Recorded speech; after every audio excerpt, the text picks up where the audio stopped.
ដើម្បីឲ្យមនុស្សចាស់មានអាយុវែងនិងមានសុខភាពល្អទាំងផ្លូវកាយនិងផ្លូវចិត្តអាចអនុវត្តតាមគន្លឹះសំខាន់ដូចខាងក្រោម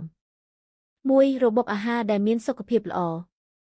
ទទួលទានបន្លែផ្លែឈើគ្រាប់ធញ្ញជាតិនិងប្រូតេអ៊ីនគ្មានខ្លាញ់ឲ្យបានច្រើនកំណត់ការទទួលទានអំបិលស្ករនិងខ្លាញ់ឆ្អែតផឹកទឹកឲ្យបានគ្រប់គ្រាន់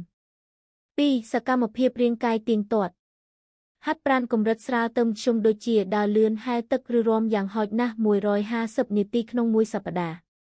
ធ្វើលំហាត់ប្រាណពង្រឹងសាច់ដុំនិងលំនឹងដើម្បីការពារការដួល 3. ថែរក្សាសុខភាពផ្លូវចិត្តរក្សាទំនាក់ទំនងសង្គមជាមួយក្រុមគ្រួសារមិត្តភ័ក្តិឬចូលរួមក្លឹបសកម្មភាពនានាហាត់សមាធិឬធ្វើសកម្មភាពដែលខ្លួនចូលចិត្តដើម្បីកាត់បន្ថយភាពតានតឹង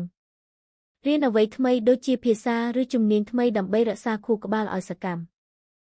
4. ការពិនិត្យសុខភាពជាប្រចាំទៅជួបគ្រូពេទ្យដើម្បីពិនិត្យសុខភាពទូទៅនិងតាមដានជំងឺប្រចាំកាយដូចជាសម្ពាធឈាមទឹកនោមផ្អែមនិងកូលេស្តេរ៉ុលចាក់វ៉ាក់សាំងការពារជំងឺដូចជាគ្រុនផ្ដាសាយនិងរលាកសួត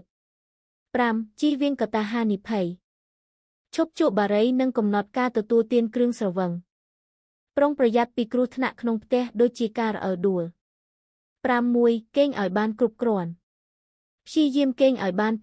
7-8 ម៉ោងក្នុងមួយយប់ដើម្បីឲ្យរាងកាយនិងខួរក្បាលបានសម្រាកពេញលេញ